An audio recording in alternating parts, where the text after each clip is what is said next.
De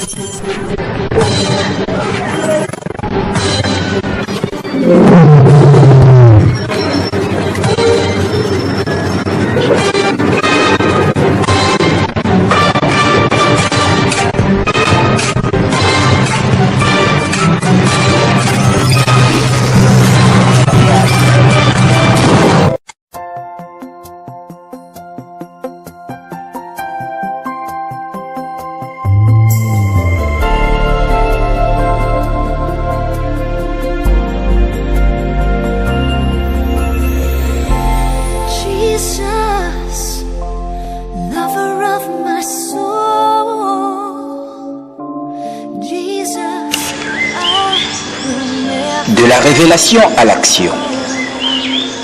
De la révélation à l'action. Voici, je viens. Dans le rouleau du livre, il est question de moi pour faire au Dieu ta volonté. Hébreux 10, verset 7. Avoir une révélation est une chose. Connaître la voie d'application de cette révélation en est une autre. Le comble, c'est de poser l'action qui accomplira cette révélation. Une révélation sans action est un paralytique et une action sans révélation est un aveugle.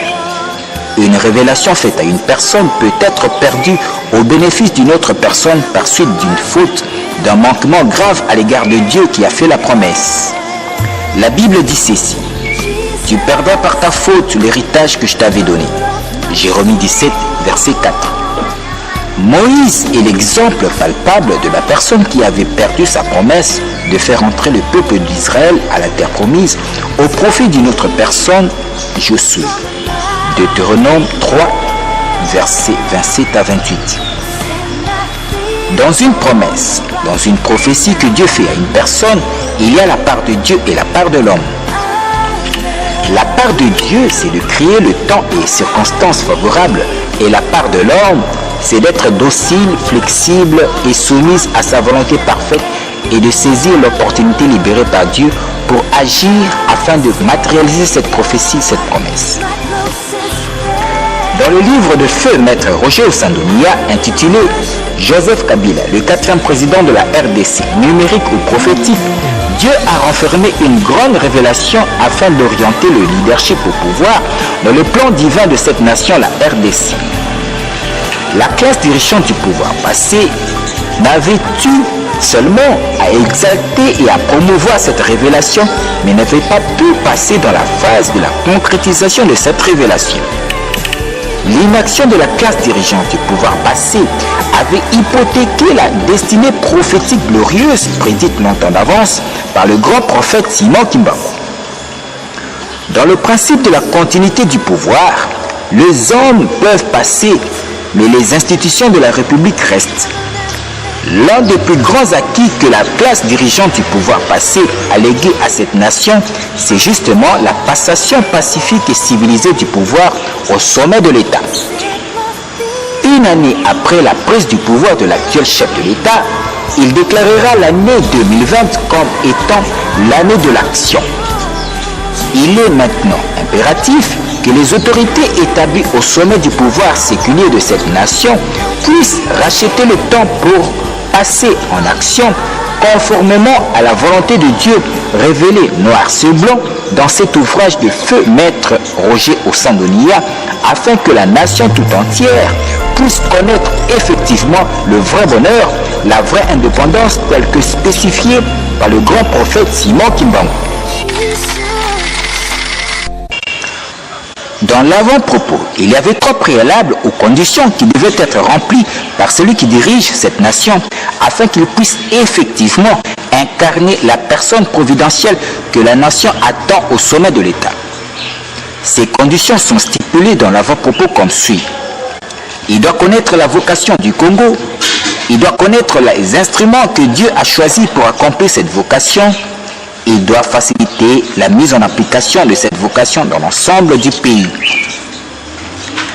Un grand homme de Dieu américain, en la personne de Mike Murdock, a dit ceci: si Dieu élève une personne à la tête d'une nation, c'est pour une mission bien spécifique. Le fait de ne pas reconnaître sa mission sur cette terre fera qu'on ne puisse pas vous appréciez. Si vous n'êtes pas apprécié, on ne vous récompense pas non plus. La vie sur terre est comme une course à relais où Dieu est le grand metteur en scène qui élève l'un après l'autre pour atteindre son but poursuivi. C'est en 2006 que Joseph Kabila prononce, lors de son discours d'investiture, la nécessité de passer par une révolution de mentalité. Cette révélation constituait, à vrai dire, toute la vocation prophétique que Dieu avait adressée à la nation tout entière. Malheureusement pour lui, Dieu n'avait pas permis que cette révolution de mentalité soit concrétisée tout au long de ses 2 mandats à la tête du pays. Joseph Kabila et Félix Tshisekedi sont donc 2 personnes que Dieu compte utiliser pour la révolution de mentalité, à l'instar de David et Salomon pour la construction du temple de l'Éternel. Si David était la personne qui avait reçu l'inspiration divine de construire, de bâtir un temple à l'Éternel, néanmoins, c'est Salomon qui vint mettre ce projet en action et le concrétiser. David dit à Salomon, « Mon fils, j'avais l'intention de bâtir une maison au nom de l'Éternel, mon Dieu, mais la parole de l'Éternel m'a été ainsi adressée. Voici, il te naîtra un fils qui sera un homme de repos. Ce sera lui qui bâtira une maison à mon nom. » 1 Chronique 22, versets 7 et 10. Si Dieu n'avait pas permis cela, n'empêche, il n'en demeure encore pas moins un acteur influent avec sa plateforme dont il en est l'autorité morale. Il faudrait beaucoup d'humilité, de modestie et de fair play pour œuvrer la main dans la main avec sincérité de cœur entre les 2 forces politiques au pouvoir pour la concrétisation de cette révélation de la révolution de mentalité dans l'ensemble de cette nation, la RDC.